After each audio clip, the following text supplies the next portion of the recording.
नमस्कार विद्यार्थी मित्रांनो, मी रुपाली देवरमणी। आज इयत्ता 10वी इतिहास या विषयाबद्दल आपल्याला माहिती घ्यायचं आहे। तर ऐतिहासिक ठेव्यांचे जतन या पाठाविषयी आपण माहिती घेणार आहोत। तर त्यातील पूर्वार्ध आपण पाहिलेला आहोत, उत्तरार्धाविषयी आपल्याला माहिती पाहायचं आहे। त्यामध्ये ग्रंथालय आणि अभिलेखागार या मुद्द्याबद्दल सुद्धा आपण पहिल्यांदा माहिती पाहूयात। ग्रंथालय ही ज्ञानाची व माहितीची भांडारघरे असतात। म्हणजे ग्रंथालयाचा व्यवस्थापनशास्त्र, माहिती तंत्रज्ञान, शिक्षणशास्त्र यासारख्या विषयाशी निकटचा संबंध आहे। म्हणजे ग्रंथाचे संकलन, त्याचे पद्धतशीर आयोजन म्हणा, जतन आणि संवर्धन, माहितीचे स्रोताचे प्रसरण अशी महत्त्वाची कामे ग्रंथालयांमार्फत पार पाडली जातात। म्हणजे यातील बहुतेक कामे अद्ययावत संगणकीय प्रणालीच्या आधारे केली जातात। वाचकांना आवश्यकतेनुसार हवे तेव्हा नेमके ग्रंथ उपलब्ध करून देणे म्हणा, या गोष्टीला ग्रंथालय व्यवस्थापनात अत्यंत महत्त्व आहे।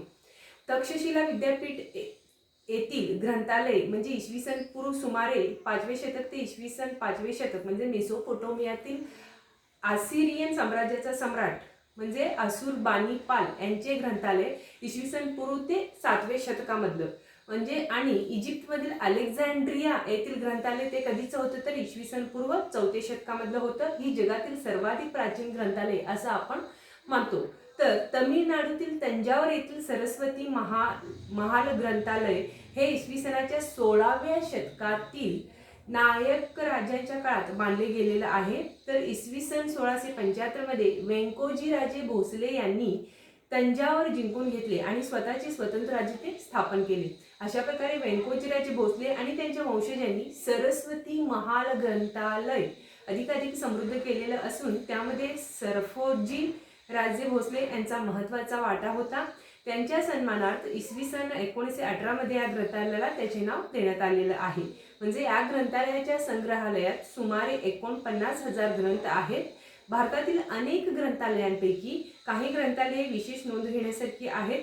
त्यामध्ये कोलकाता येथील नॅशनल लायब्ररी, दिल्ली येथील Nehru memorial museum and library म्हणा, हैदराबाद येथील स्टेट सेंट्रल लायब्ररी म्हणा, मुंबई येथील लायब्ररी ऑफ एशियाटिक सोसायटी आणि डेव्हिड ससून लायब्ररी इत्यादी ग्रंथालयाचा यामध्ये समावेश होतो। तर अभिलेखागारांचे व्यवस्थापन हे तांत्रिकदृष्ट्या ग्रंथालय व्यवस्थापनाचेच एक अंग असून महत्त्वाच्या नोंदी असलेल्या कागदपत्रे त्यामध्ये कोणताही बदल न करता सुरक्षित ठेवणे म्हणा, त्यांची सूची तयार करणे म्हणा आणि ती हवी तेव्हा उपलब्ध करून देणे ही कामे अभिलेखागाराच्या व्यवस्थापनात महत्त्वाची असतात। म्हणजे त्यामुळे ही कागदपत्रे ऐतिहासिकदृष्ट्या अत्यंत विश्वासार्ह मानली जातात। संगणकीय प्रणालीच्या उपयोगामुळे ग्रंथालय आणि अभिलेखागार यांचे आधुनिक काळातील व्यवस्थापन अपरिहार्यपणे माहिती तंत्रज्ञानाशी जोडले गेले आहे। म्हणजे भारतातील पहिले सरकारी अभिलेखागार इसवी सन 1891 मध्ये इम्पोरियल रेकॉर्ड डिपार्टमेंट या नावाने कोलकाता येथे स्थापन झालेलं असून इसवी सन 1911 मध्ये ते दिल्लीमध्ये आणले गेलेलं आहे। म्हणजे इसवी सन 1998 मध्ये भारताचे तत्कालीन राष्ट्रपती KR नारायणन यांनी राष्ट्रीय अभिलेखागार म्हणून ते जनतेसाठी खुला करण्यात आल्याचे जाहीर केले। ते भारत सरकारच्या सांस्कृतिक मंत्रालयाच्या अंतर्गत असलेले एक खाते आहे। म्हणजे इसवी सन 1748 पासूनची कागदपत्रे इथे क्रमवार लावून ठेवलेली आहेत। म्हणजे त्यामध्ये इंग्रजी, अरबी, हिंदी, पारशी, संस्कृत, उर्दू या भाषा आणि मोडी लिपीतील नोंदीचा समावेश आहे। या नोंदीची वर्गवारी सार्वजनिक, प्राच्यविद्याविषयक, हस्तलिखित हे आणि खाजगी कागदपत्रे या 4 प्रकारात ते केली आहे। म्हणजे त्याखेरीज भारतातील प्रत्येक राज्यशास्त्राची किंवा राज्य शासनांची स्वतंत्र अभिलेखागार आहे। महाराष्ट्र राज्य शासनाच्या अभिलेखागार संचालनालयाच्या शाखा मुंबई, पुणे, कोल्हापूर, औरंगाबाद आणि नागपूर येथे असून पुणे अभिलेखागारात मराठ्यांच्या इतिहासाशी संबंधित सुमारे 5 कोटी मोडी लिपीतील कागदपत्रे आहेत। त्याला पेशवे दप्तर असेही म्हणतात। अशा प्रकारे आपण ग्रंथालय आणि अभिलेखागार याविषयी माहिती पाहिलेलो आहोत। आता आपण काय पाहणार आहोत? शब्दकोश वाङ्मय पाहणार आहोत। शब्दकोश वाङ्मय कोश म्हणजे शब्दांचा, विविध माहितींचा व ज्ञानाचा केलेला पद्धतशीर संग्रह होय। म्हणजे विविध ज्ञानाचे विशिष्ट पद्धतीने केलेले संकलन आणि मांडणी म्हणजे कोश। म्हणजे उपलब्ध ज्ञानाचे व्यवस्थापन आणि सुलभ रीतीने त्यांच्या उपलब्धीची सोय करणे हे त्यांचे उद्दिष्ट होय। त्यानंतरचं आहे कोशांची आवश्यकता। कोशांची आवश्यकता कोशामुळे वाचकांपर्यंत ज्ञान पोहोचवले जाते, त्यांची जिज्ञासा पूर्ण करण्याचा प्रयत्न केला जातो, एखाद्या मुद्द्याचा सविस्तर उलगडा केला जातो, वाचकाला त्याचा अभ्यास वाढवण्याची प्रेरणा मिळते. जे अभ्यासक संशोधक असतात त्यांच्यासाठी ज्ञानाचा पूर्वसंग्रह उपलब्ध करून देऊन त्यात अधिक भर घालण्याची संशोधन करण्याची गरज कोश निर्माण करतात. म्हणजे कोश वाङ्मय राष्ट्राच्या सांस्कृतिक अवस्थेचे प्रतीक असून समाजाची बौद्धिक व सांस्कृतिक गरज ज्या ज्या प्रकारची असेल त्या त्या प्रकारच्या कोश वाङ्मयाची निर्मिती त्या त्या समाजात होते. म्हणजे कोशातील माहितीच्या मांडणीकरिता अचूकपणा, नेमकेपणा, वस्तुनिष्ठता, बांधीवपणा आणि अध्ययवतपणा या गोष्टी आवश्यक असून अध्ययवतता राखण्यासाठी ठराविक काळाने कोशांच्या सुधारित आवृत्त्या किंवा पुरवण्या काढाव्या लागतात. म्हणजे कोश रचना करताना आखार, विले आणि विषयवार अशा 2 पद्धती ढोबळमानाने वापरतात. हे करत असताना वाचकाची सोय आणि माहिती शोधण्याची सोय या गोष्टी लक्षात घ्याव्या लागतात. म्हणजे कोशाच्या शेवटी सूची दिलेली असेल तर वाचकाची उत्तम सोय होते. म्हणजे वरील प्रकारची कोश रचना एखादी व्यक्ती किंवा संपादक मंडळ करू शकते. कोश वाङ्मयातील लेखन करत असताना विविध विषयांमधील तज्ज्ञांची गरज भासते. आता आपण कोशाचे प्रकार पाहणार आहोत. कोशांचे सर्वसाधारणपणे 4 विभागात वर्गीकरण करता येते. शब्दकोश, विश्वकोश, कोश सदृश वाङ्मय आणि सूची वाङ्मय. पहिला आहे शब्दकोश आहे. यात शब्दाचा संग्रह, शब्दांचा अर्थ, प्रतिशब्द, पर्यायी शब्द, शब्दाची उत्पत्ती दिलेली असते. म्हणजे शब्दकोशांचे महत्त्वाचे प्रकार म्हणजे सर्वसंग्राहक, विशिष्ट शब्दकोश म्हणा, परिभाषा कोश म्हणा, उत्पत्ती कोश म्हणा, समानार्थी आणि विरुद्धार्थी शब्दकोश म्हणा, मणी, वाक्यप्रचार, संग्रह कोश इत्यादी. त्यानंतरचं दुसरं आहे विश्वकोश. विश्वकोशाचे 2 भाग पडतात. एक आहे सर्वसंग्राहक एनसायक्लोपीडिया ब्रिटानिका, दुसरा आहे महाराष्ट्रीय ज्ञानकोश, मराठी विश्वकोश इत्यादी. म्हणजे विशिष्ट विषयपर कोश हे एखाद्या विषयाला वाहून घेतलेले कोश असतात. म्हणजे भारतीय संस्कृती कोश, व्यायाम ज्ञानकोश इत्यादीचा उदाहरण आपण देऊ शकतो. त्यानंतरचं आहे कोश सदृश वाङ्मय. यात एखाद्या विषयाची समग्र मांडणी केलेली असते. यामध्ये एखाद्या विशिष्ट विषयांवर तज्ज्ञांकडून लेख लिहून घेऊन ग्रंथ निर्मिती करतात. उदाहरण म्हणजे महाराष्ट्र जीवन खंड 1 व 2, शहर पुणे खंड 1 व 2, yearbook, Manorama, Times of India ह्यासारखं उदाहरणं आपण देऊ शकतो. त्यानंतर चौथं आहे सूची वाङ्मय. बघा, ग्रंथाच्या अखेरीस दिलेली त्या ग्रंथातील व्यक्ती, विषय, स्थळे व ग्रंथ यांची यादी, शब्द यांच्या याद्यांना सूची म्हणतात. म्हणजे सूची सहसा आखार, विल्ले असते. ती त्या ग्रंथाच्या वाचनास मदत करणारी असते. म्हणजे उदाहरण म्हणजे मराठी नियतकालिकाचे दाते यांनी सिद्ध केलेली सूची, हे एक्झाम्पल आपण देऊ शकतो. त्यानंतरचं आहे कोश आणि इतिहास. ह्या मुद्द्यांबद्दल आपण माहिती पाहणार आहोत.